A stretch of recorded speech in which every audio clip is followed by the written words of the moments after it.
जीअं त हींअर जेको आहे केमिस्ट्री जो ॿिए लेक्चर जे हवाले सां तव्हां सां मुखातिबु थियो आहियां। पहिरियों लेक्चर जेको हुयो असांजो इंट्रोडक्शन जे बारे में हुयो। इंट्रोडक्शन में असां साइंस जे बारे में पढ़ियो त साइंस छा आहे, वरी साइंस जे बारे में माना पढ़ियोसीं। उन खां बाद में वरी असां केमिस्ट्री ते आयासीं, मैटर ते आयासीं, मैटर छा आहे। वरी हाणे उन खां बाद में जेको केमिस्ट्री जो रोल आहे, माना केमिस्ट्री जो माना छा खे एक्सप्लेन करे थी, माना के जेके शयूं आहिनि उन्हनि जी माना इन्वेस्टिगेशन जे हिसाब सां मटीरियल जे या इंटरेक्शन ॿुधाए थी, या पर्पज़ ॿुधाए थी, थ्योरी ॿुधाए थी, इल्यूमिनेट करे थी, understand from a particle Galaxy जे बारे में असां इहो पढ़ियोसीं जेको माना पोएं लेक्चर में। हाणे जेको असां स्टार्ट करे रहिया आहियूं वरी उहो ॿियो टॉपिक आहे historical background of the chemistry. Historical background पहिरियां त असां हुनजो माना टाइम लाइन यानी टाइम पीरियड ॾिसंदासीं, वरी साइंटिस्ट जो नालो हूंदो, वरी उन जा माना जेका कंट्रीब्यूशन आहे या इन्वेंशन आहे या उनजो जेको माना ओरिजिन आहे, किथां जो साइंटिस्ट आहे, उनजे बारे में असां पढ़ंदासीं। पहिरियां असां वटि आहे अरिस्तोतल। अरिस्तोतल जेको आहे उहो 322 खां 384 BC ताईं हुयो, जंहिं माना प्रपोज़ कयो आइडिया हिकिड़ो सबस्टेंस जे बारे में ॿुधाई त as a combination of a matter. Substance माना उन जेको उन ॿुधायो त सबस्टेंस हिकिड़ो आहे combination of matter and form of the describe theory. माना उन जेका थ्योरी डिस्क्राइब कई उहा 4 माना एलिमेंट्स जे बारे में ॿुधाई। उहे 4 एलिमेंट्स कहिड़ा आहिनि, असां वटि फायर आहे, वाटर आहे, ऐं अर्थ आहे, ऐं एयर आहे। उन जे बारे में हिन असांखे ॿुधायो। ऐं हीउ जेको साइंटिस्ट हुयो अरिस्तोतल, उहो ग्रीक साइंटिस्ट हुयो। माना उन खां बाद में वरी असां ईंदासीं प्लूटो जे बारे में पढ़ंदासीं। प्लूटो जेको हुयो उनजो जेको माना टाइम पीरियड हुयो 347 खां 428 BC ताईं। हिन जेको प्रपोज़ कयो element as a composition of organic and inorganic bodies with particular shape। हिन जेको ॿुधायो त एलिमेंट्स जेको आहे उहो ऑर्गेनिक ऐं इनऑर्गेनिक बॉडीज़ आहे विथ पर्टिकुलर शेप। उनजो माना जेको एलिमेंट आहे उनखे पंहिंजो पर्टिकुलर शेप आहे। तव्हां कोई बि एलिमेंट ॾिसंदो उनजो पंहिंजो पर्टिकुलर शेप हूंदो। ऐं हीउ जेको साइंटिस्ट हुयो प्लूटो, उहो ग्रीक साइंटिस्ट हुयो। हाणे उन खां बाद में वरी आहे डेमोक्रेटिस जेको आहे उहो बि हिकिड़ो ग्रीक साइंटिस्ट हुयो। उनजो जेको टाइम पीरियड हुयो उहो हुयो 357 खां 460 BC ताईं। हिन जेको आइडियाज़ माना ॾिनो, प्रपोज़ कयो हिन आइडिया एटम जे बारे में। Atom is a indivisible particle of matter. माना हिन ॿुधायो त एटम जेको आहे इनडिविज़ेबल पार्टिकल आहे मैटर जो। ठीकु आहे। वरी उन खां बाद में आहे मुस्लिमनि जो माना दौरु हुयो, मुस्लमाननि जो दौरु हुयो। उन में जेको आहे जाबिर बिन हयान जेको हुयो, उन जो जेको टाइम पीरियड हुयो उहो हुयो 721 खां 803 AD ताईं। ऐं हिन inverted the experimental method of the nitric acid. हिन माना इन्वर्टेड कयो माना एक्सपेरिमेंटल मेथड जेको नाइट्रिक एसिड जो आहे ऐं हाइड्रोक्लोरिक एसिड जो आहे ऐं वाइट लीड जे बारे में। ऐं हीअ जेको हुयो त असां वटि मुस्लिम साइंटिस्ट हुयो। वरी extraction of the metals their ores and drying cloth. हिन माना एक्सट्रैक्शन जे बारे में ॿुधायो, क्लॉथ खे कीअं ड्राई कजे, ओरीज जे बारे में।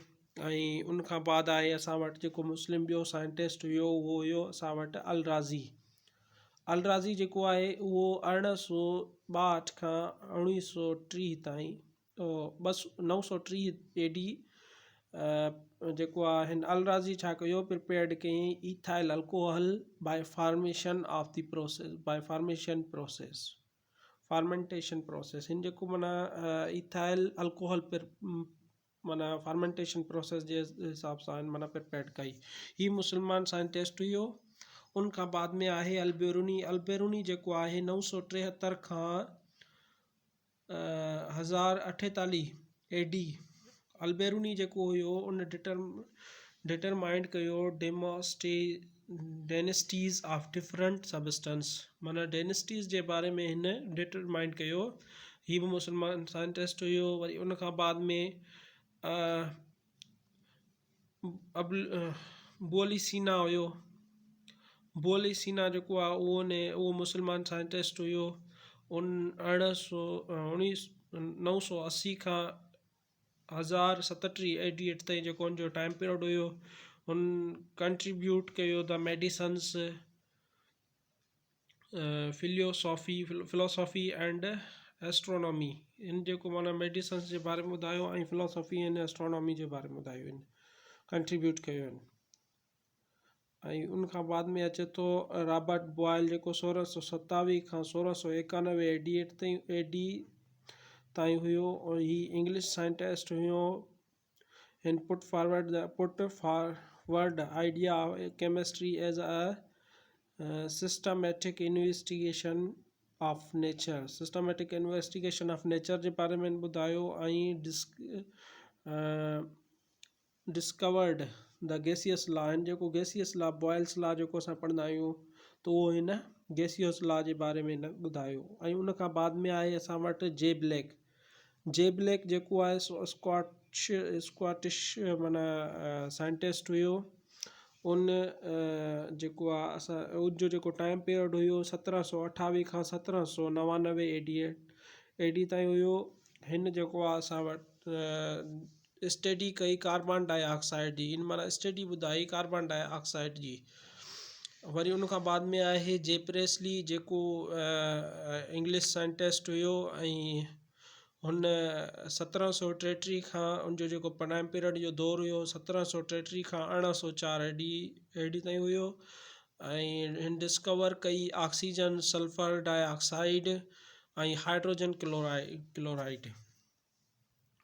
उन खां पोइ आहे शीली जेको आहे उहो जर्मन हुयो, साइंटिस्ट हुयो, जर्मन साइंटिस्ट हुयो। उन 1742 खां 1786 AD ताईं डिस्कवर जेका कई क्लोरीन गैस जेका असांजी आहे क्लोरीन, उहा हिन डिस्कवर कई।